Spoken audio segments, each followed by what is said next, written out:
জুলুম অত্যাচার নির্যাতন আসবে না। গুনবী সাহেব কত মার খেয়েছে, জেলখানার ভিতরে গিয়ে বেচারা মার খেয়েছে, জেলখানার ভিতরে গিয়েও। কেন? কি অপরাধ ছিল এই গুনবীর? কি অপরাধ ছিল জসিমউদ্দিন রহমানীর? কি অপরাধ ছিল সেই হারুন এজাহারের? কি অপরাধ ছিল উলামায়ে কেরামদের? একটাই অপরাধ, তারা আল্লাহর দ্বীনের কথা বলেছে, কোরআন সুন্নাহর কথা বলেছে। আল্লাহ সেটাই বলেছেন, আম হাসিবতুম আন তাদখুলুল জান্নাহ, তোমরা কি মনে করেছো জান্নাতে এমনি ঢুকে পড়বে, এমনি প্রবেশ করবে? ওয়ালাম্মা ইয়াতিকুম মাসালুল লাযিনা খালাউ মিন ক্বাবলিকুম, আর তোমাদের কাছে আসবে না ওই সমস্ত বিপদ আপদ মুসিবত যা এসেছিল তোমাদের আগের লোকদের প্রতি। মাসাদুমুল বাসা ওয়াদ দাররা ওয়া যুলজিলু হাত্তা ইয়াকুলার রাসূলু ওয়াল্লাযিনা আমানু মাআহু মাতা নাসরুল্লাহ, এমন কি স্বয়ং রাসূল এবং তার সঙ্গীরা বলতে বাধ্য হলেন, মাতা নাসরুল্লাহ, আল্লাহর সাহায্য কবে আসবে?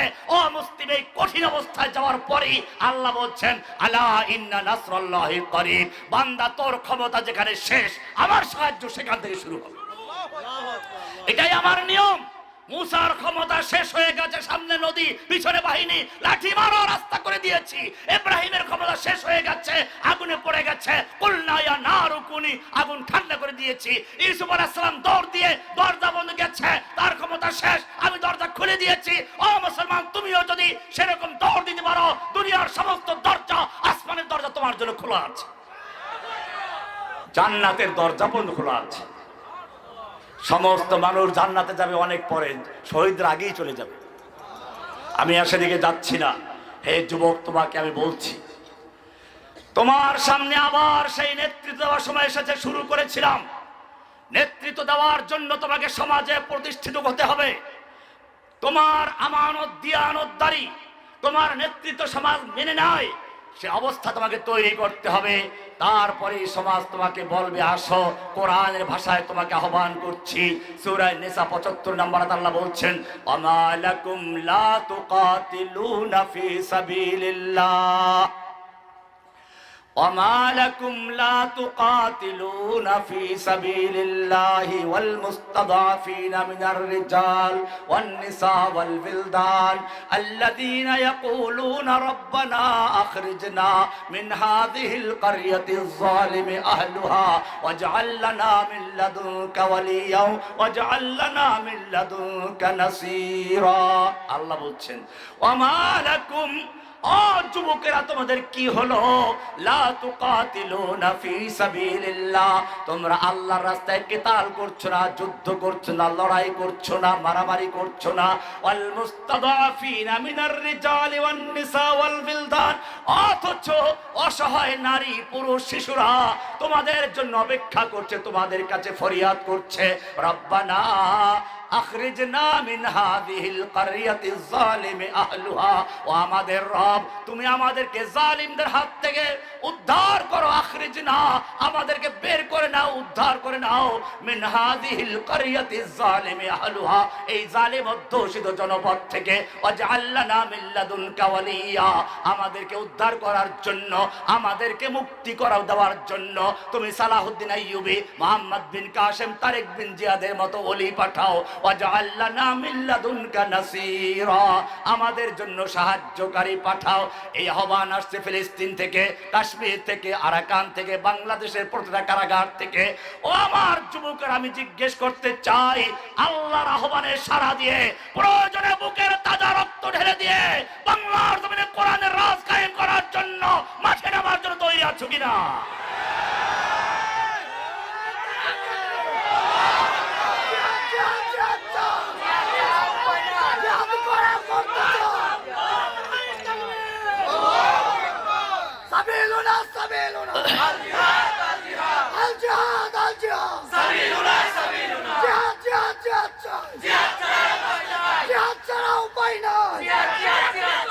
फिर तुझे एक बार करनी है जहां की रहबरी, আবার তোমাকে বিশ্বের নেতৃত্ব দেওয়ার জন্য তৈরি হতে হবে।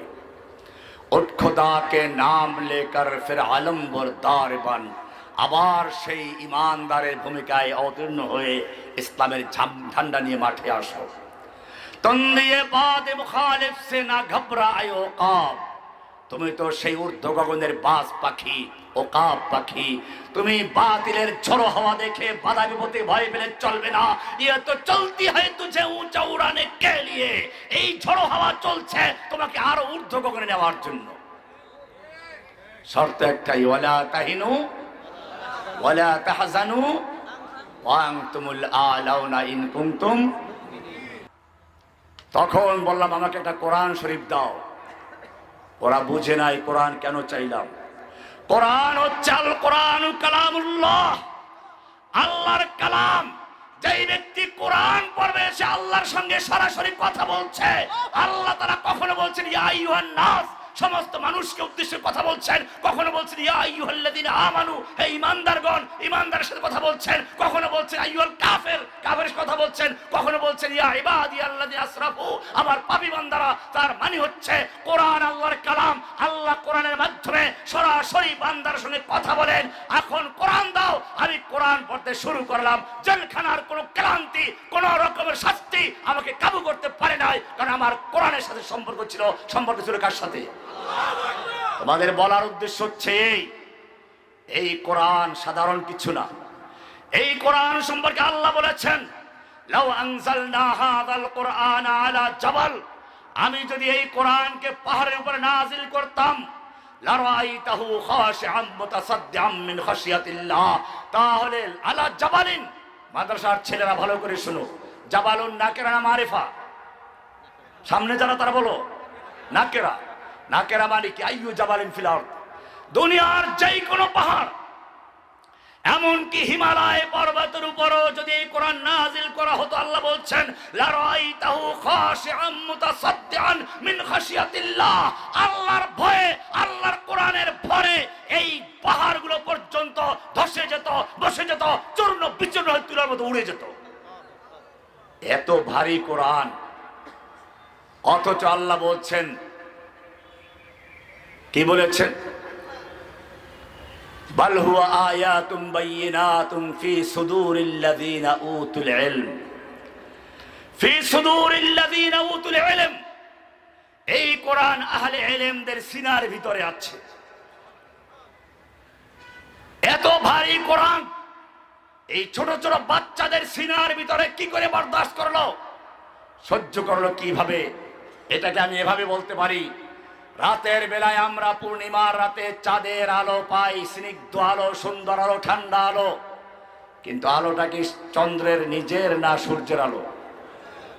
সূর্যের উত্তপ্ত আলো, প্রখর আলোকে চাঁদের উপরে ফেলে তারপরে ঠান্ডা করে রাতের বেলায় দুনিয়াতে আল্লাহ তাআলা সাপ্লাই দেন। ঠিক তেমনি ভাবে আল্লাহর ভারী কোরআনকে আল্লাহর নবী মুহাম্মদের সিনায় নাজিল করে, নুজ্জিল আলা মুহাম্মদ আলা কলবিকা, আল্লাহর নবীর কলবে নাজিল করে, আল্লাহর নবীর উপরে নাজিল করে, ঠান্ডা করে তারপরে হাফেজদের সিনায় স্থানান্তর করে দিয়েছে। আপনি এখন প্রশ্ন করবেন নবীর কলব কি করে এটা বরদাস্ত করলো? মেরাজের আলোচনা কিছুদিন আগে আপনারা শুনেছেন, নিশ্চয় জেনেছেন কেমনে গেল আরশে। সমস্ত ওলামাকে একই উত্তর দিয়েছেন, আরশে যাওয়ার জন্য, আসমানে যাওয়ার জন্য যেরকম প্রস্তুতির প্রয়োজন ছিল আল্লাহ সেভাবে তৈরি করে নিয়েছেন। আল্লাহ তাআলা জানিয়ে দিচ্ছেন আলাম নাশরাহ লাকা সাদরাক, এই মহান কোরআনকে, এই ভারী কোরআনকে, যেই কোরআন হিমালয় পর্বত সহ্য করতে পারবে না, যেই কোরআন দুনিয়ার কোন পাহাড় পর্বত তাকে বরদাস্ত করতে পারবে না, এই কোরআন নাজিল করার জন্য আলাম নাশরাহ লাকা সাদরাক, আমি আমার নবীর সিনাকে উন্মুক্ত করেছি, প্রশস্ত করেছি, তাকে সেরকম তৈরি করেছি হিমালয় পর্বতের চেয়েও শক্তিশালী করে। তারপরে ঘোষণা করে দিয়েছি ইন্না সানুলকি আলাইকা কাওলান সাকিলা, আপনার প্রতি আমি ভারী কোরআন নাজিল করতে যাচ্ছি। এই কোরআনকে আল্লাহ রাব্বুল আলামিন ইচ্ছে করলে কাগজের টুকরা লিখে দিতে পারতেন, চামড়ার টুকরা লিখে দিতে পারতেন, ইচ্ছে করলে এটাকে পাথরের টুকরা লিখে দিতে পারতেন, যেমন মুসাকে দিয়েছিলেন। আল্লাহ রাব্বুল আলামিন এই কোরআনকে কাগজের টুকরায়, চামড়ার টুকরা লিখে দেন নাই যাতে করে ধুলাবালু নষ্ট হয়ে যায়, কাঠের টুকরা লিখে দেন নাই ঘুন পোকায় খেয়ে নষ্ট করে ফেলবে, পাথরের টুকরা লিখে দেন নাই এটা ভেঙে চুরমার হয়ে যাবে, আর বাক্সবন্দি করে দেন নাই যাতে পোপ আর পাদ্রীদের মতো কোন খাজা বাবা, গাজা বাবা এই কোরআনকে কুক্ষিগত করতে না পারে, ব্যক্তিগত সম্পদ বাঁধতে না পারে। আল্লাহ রাব্বুল আলামিন সেজন্য কোরআনকে সংরক্ষণ করার জন্য আল্লাহ বাল হুয়া আয়াতুম বাইয়িনাতুন ফি সুদুরিল্লাযিনা উতুল ইলম, আহলে ইলমদের মধ্যে আল্লাহ তাআলা তাদের সিনাকে নির্বাচন করেছেন কোরআনকে সংরক্ষণ করার জন্য। আল্লাহ রাব্বুল আলামিন কোরআনে 18 জন নবীর নাম উল্লেখ করেছেন। 18 জন নবীর নাম, ইব্রাহিম আলাইহিস সালাম থেকে শুরু করে সব নবীদের নাম প্রায় আছে ওখানে। এখানে গিয়ে বলেছেন ওয়ালাউ আশরাকু, এই নবীরাও যদি আল্লাহর সঙ্গে শিরিক করতেন লাহাবিতা আনহুম মা কানু ইয়ামালুন, তারা জীবনে যত ত্যাগ কুরবানি ইবাদত যা কিছু করেছে সব হাত হয়ে যেত, বরবাদ হয়ে যেত। এরপরে আমাদের নবীকেও ছাড়েন নাই। কোরআন পরিষ্কার বলেছে লাইন আশরাকতা লা ইয়াহবাতান্না আমালুকা, হে নবী আপনিও যদি শিরিক করতেন, আপনিও শিরিক করতেন, আপনার জীবনের সমস্ত নামাজ রোজা হজ যাকাত জিহাদ কিতাল হিজরত থেকে শুরু করে যত কিছু করেছেন আপনার সমস্ত আমল বরবাদ হয়ে যেত। কে বলেছেন? এই শিরক। এজন্য ইব্রাহিম আলাইহিস সালাম আবার বলে দিচ্ছেন হানিফান ওয়া মা আনা মিনাল মুশরিকিন, ও আল্লাহ আমি মুশরিকদের অন্তর্ভুক্ত নেই। ইব্রাহিম আলাইহিস সালাতু ওয়াস সালাম আগুনের দ্বার প্রান্তে দাঁড়িয়ে আছেন। জিবরাইল মিকাইলকেও ফেরত দিলেন, আগুনে নিক্ষেপ করার জন্য তৈরি হলো, তিনি পড়ে গেলেন আগুনে। আল্লাহ রাব্বুল আলামিন এখন আর কোনো ভায়া মাধ্যম দিয়ে ডাকতেন না যে জিবরাইল যাও নমরুদের উল্টে দাও, মিকাইল যাও প্লাবন দাও, তা বলেছেন? ইব্রাহিম আলাইহিস সালাম যেমন সরাসরি আল্লাহর সাহায্য চেয়েছেন, আল্লাহ রাব্বুল আলামিনও জিবরাইলকে না, মিকাইলকে না, ইসরাফিলকে না, সরাসরি আগুনকে বলেছেন কুলনা ইয়া নারু কুনি বারদাও ওয়া সালামান আলা ইব্রাহিম, আগুন আমার ইব্রাহিমের জন্য ঠান্ডা হয়ে যাও। ঠান্ডা করেছেন কে? সে আল্লাহ এখন আর জীবিত নেই নাকি? আগের মতো শক্তি আছে? কবিতা তো আপনারাও জানেন, লা নিদ্দা ওয়ালা দিদ্দা ওয়ালা হাদ্দা লিমাওলা الآن كما كان ولم يلق زوالا فرد صمد عن صفة الخلق بريء رب أزلي خلق الخلق كمالا إن شئت من الخوف أمانا وسلاما فاعبده يقينا بغدو وأصالا إن شئت من النار نجاة وفلاحا آمن برسول تجد القرب كمالا। এই কবিতাগুলো আমার জেলখানার দেওয়ালে লেখা আছে। এগুলো আমার ছিল সান্ত্বনা, তৃপ্তি। আমাকে যখন বিচ্ছিন্ন করে রাখা হলো, কারো সঙ্গে কথা বলা যাবে না, ঘুন পোকা খেতে পারবে, ধুলাবালু পড়বে নাকি, ভেঙে যাবে। বাল হুয়া আয়াতুম বাইয়িনাতুম ফি সুদুরিল্লাযিনা উতুল ইলম।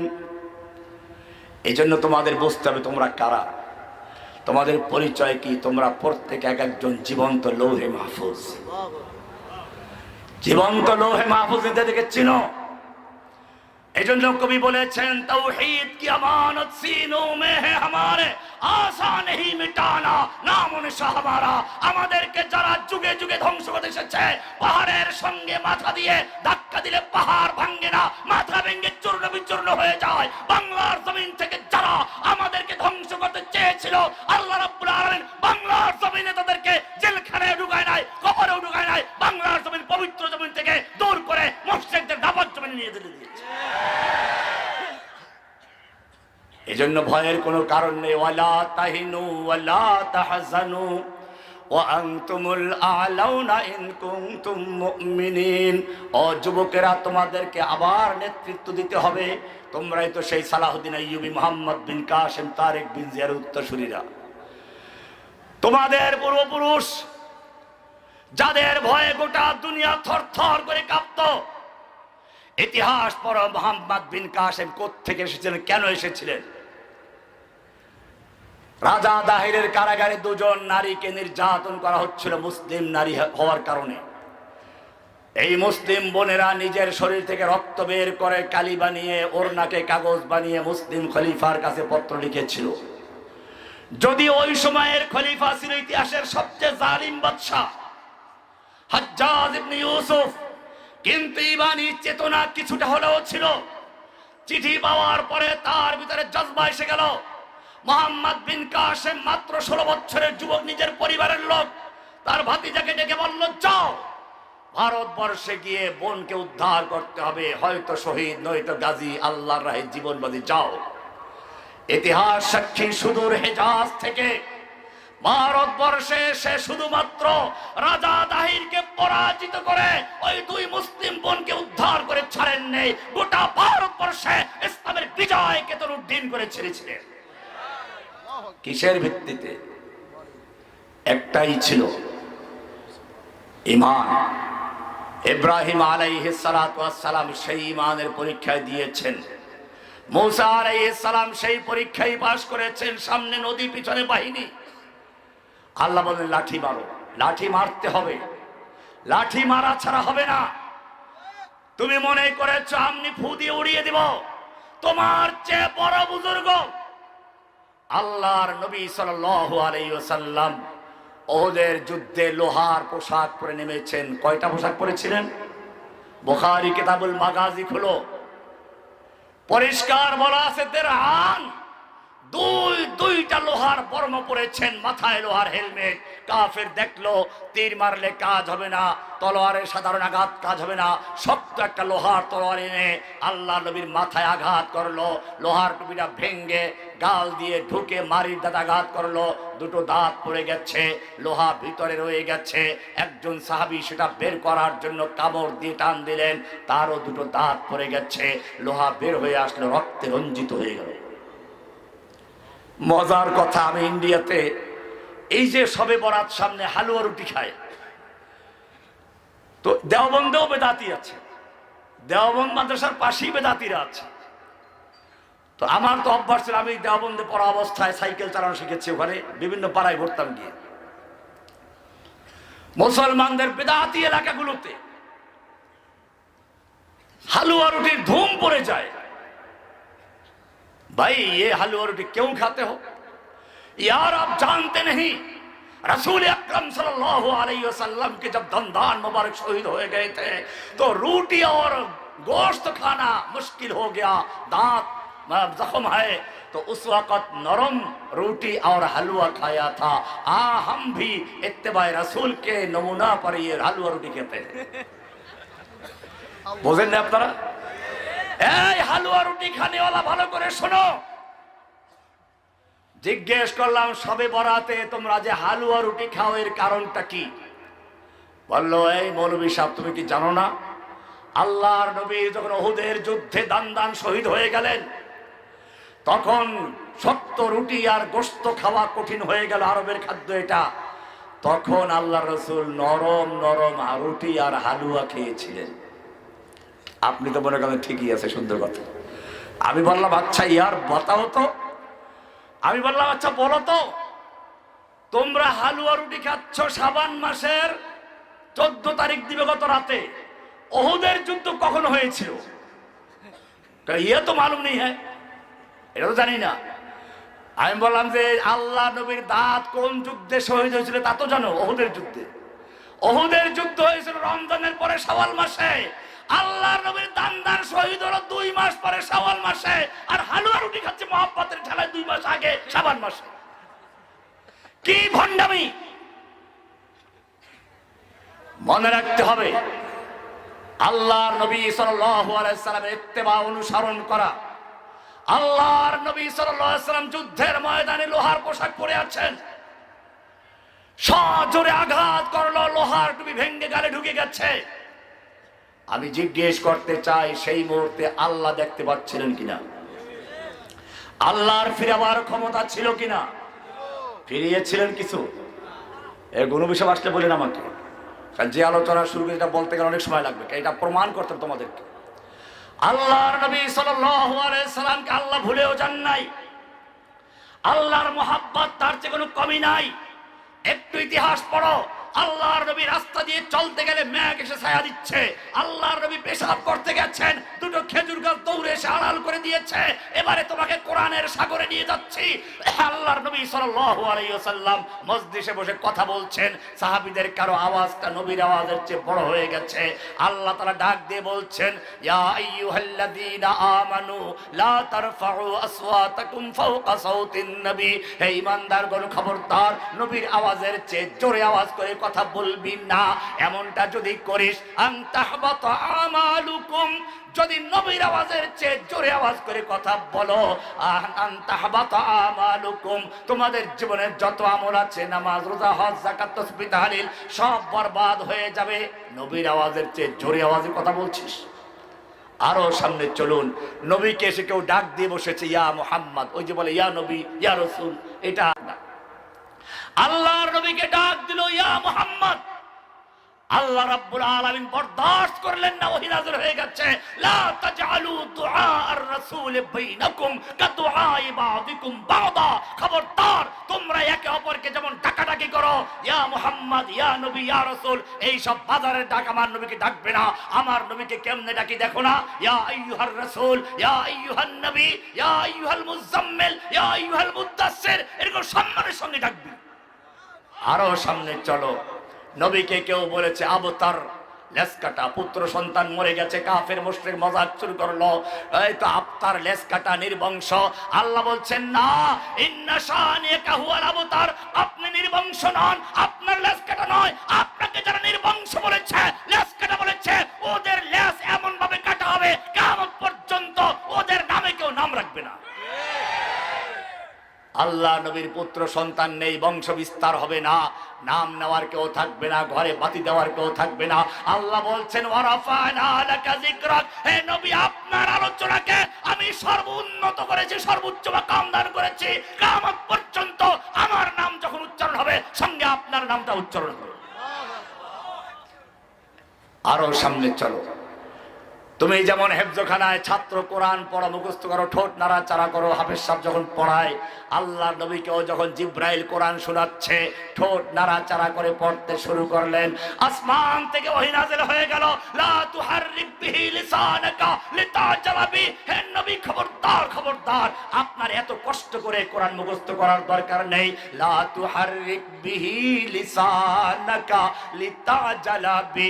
হে নবী, দ্রুত কোরআন মুখস্থ করার জন্য ঠোঁট নাড়াচাড়া করে মুখস্থ করার কোনো প্রয়োজন নাই, কষ্ট করার দরকার নাই।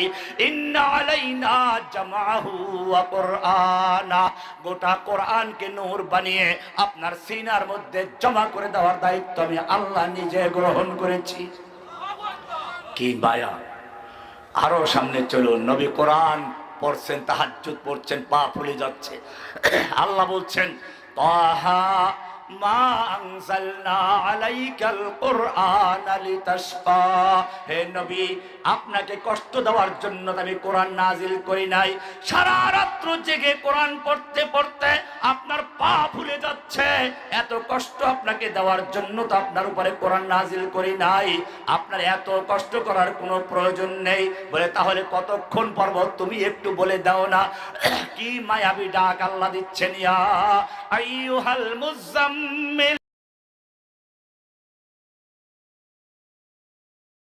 কুমিল লাইলা ইল্লা কালিলা। ও কামলিওয়ালা, ওঠো, রাত্রি জাগরণ করো, তবে কিছুক্ষণ ঘুমাও। কতক্ষণ ঘুমাবো তুমি একটু বলে দাও না। নিসফাহু আবিল কুসমিনহু কালিলা আও জিদ আলাইহি, অর্ধেক রাত্র বা তার চেয়ে একটু বেশি বা তার চেয়ে একটু কম। তার মানে ভালো করে বুঝো, এর মানে হচ্ছে আপনি যেমন সারা রাত্রে ইবাদত করলে খুশি হন, আমি আল্লাহ আপনাকে কিছুক্ষণ ঘুমন্ত দেখলেও খুশি হয়ে যাই। আরো সামনে চলো, আল্লাহর নবী সাল্লাল্লাহু আলাইহি ওয়াসাল্লামের চাচা আবু তালেব মারা গেলেন, খাদিজাও মারা গেলেন, তাইফে গেলেন, সেখানেও কেউ শুনলো না, মনক্ষুণ্ণ হয়ে গেলেন, কষ্ট পেলেন। আল্লাহ রাব্বুল আলামিন ডাক দিয়ে বলেন, যাও জিবরাইল, আমার নবী এখন মক্কায় বড় অসহায় হয়ে পড়েছেন, কারো সঙ্গে কথা বলার সুযোগ নেই, পরামর্শ করতে পারছে না, আমার কাছে ডেকে নিয়ে আসো। সুবহানাল্লাযী আসরা বিআবদিহি লাইলাম মিনাল মাসজিদিল হারাম ইলাল মাসজিদ মাসজিদিল আকসা আল্লাযী বারাকনা হাওলাহু লিনুরিয়াহু মিন আয়াতিনা ইন্নাহু হুয়াস সামিউল বাসীর। কি সুন্দর করে বললেন। তার মানে জিবরাইল, যাও আমার নবীর সঙ্গে আমি আল্লাহ সরাসরি কথা বলতে চাই।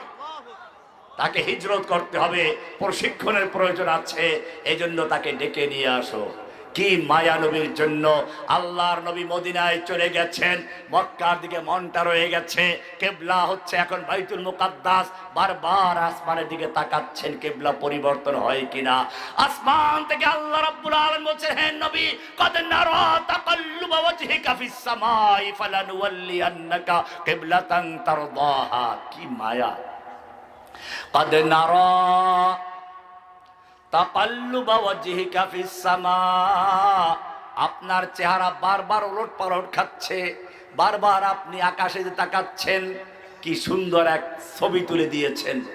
আপনার চেহারা বারবার পলটি খাচ্ছে, আসমানের দিকে তাকাচ্ছে, এটা আমি দেখতে পেয়েছি, দেখছি।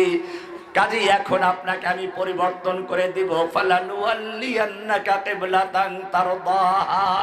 আপনি অতীতেও যা কিছু চেয়েছেন আপনাকে আমি বঞ্চিত করি নাই। আবু জাহেল আপনাকে আঘাত করেছে, হামজাকে দিয়েছে, ইসলাম কবুল করেছে, খুশি করে দিয়েছি।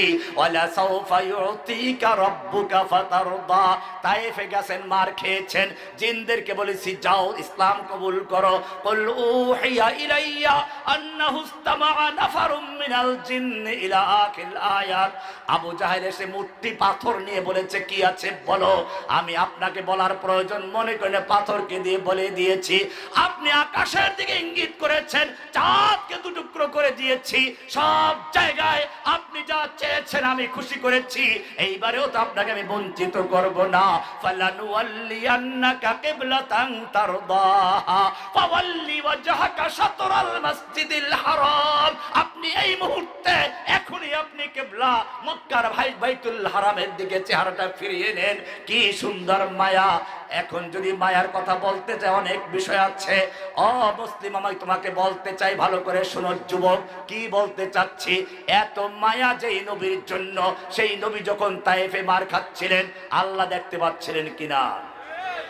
এই নবী যখন উহুদের ময়দানে সেই আঘাত প্রাপ্ত রক্তাক্ত আল্লাহ দেখতে পাচ্ছিলেন কিনা? আল্লাহর ফিরাবার ক্ষমতা ছিল কিনা? ফিরিয়েছিলেন? সম্পর্ক নষ্ট হয়েছিল? তাও কোরআন বলে দিয়েছে না, তা হয় নাই। আদ-দুহা ওয়াল লাইলি ইযা সাজা মা ওয়াদ্দাআকা রাব্বুকা ওয়া মা ক্বালা। হে নবী, আপনাকে আপনার রব ছেড়েও দেন নাই, আপনার প্রতি অসন্তুষ্ট হন নাই, বলে তাহলে আমাকে এত মারলো, তুমি কেন ফিরাও নাই? কোরআন বলছে এইটাই তো রহস্য, ভালো করে বুঝো। ও যুবক, তোমাকেও ভালো করে শুনতে হবে। কোরআন জানিয়ে দিচ্ছে, আম হাসিবতুম আন তাদখুলুল জান্নাতা ওয়ালাম্মা ইয়াতিকুম মাসালুল লাযীনা খালাউ মিন ক্বাবলিকুম মাসাতহুমুল বাসাউ ওয়াদ-দাররাউ ওয়া যুলজিলু হাত্তা ইয়াকুলার রাসূলু ওয়াল্লাযীনা আমানু মাআহু মাতা নাসরুল্লাহ। ও যুবক, তুমি কি মনে করেছ এমনি ফু দিয়ে ইসলাম কায়েম করবে আর পাতলা ফিনফিনে জামা গায়ে দিয়ে ইসলাম কায়েম করে ফেলবে? আখিরু দাওয়ানা আলহামদুলিল্লাহি রাব্বিল আলামিন। মুরব্বি সাহেব আসছেন, বয়ান করে মাশাআল্লাহ জোশিল বান্ধব ঠান্ডা হয়ে গেছে। গরম বয়ান হবে ইনশাআল্লাহ, কেউ উঠবেন না ইনশাআল্লাহ। দাদা বলুন।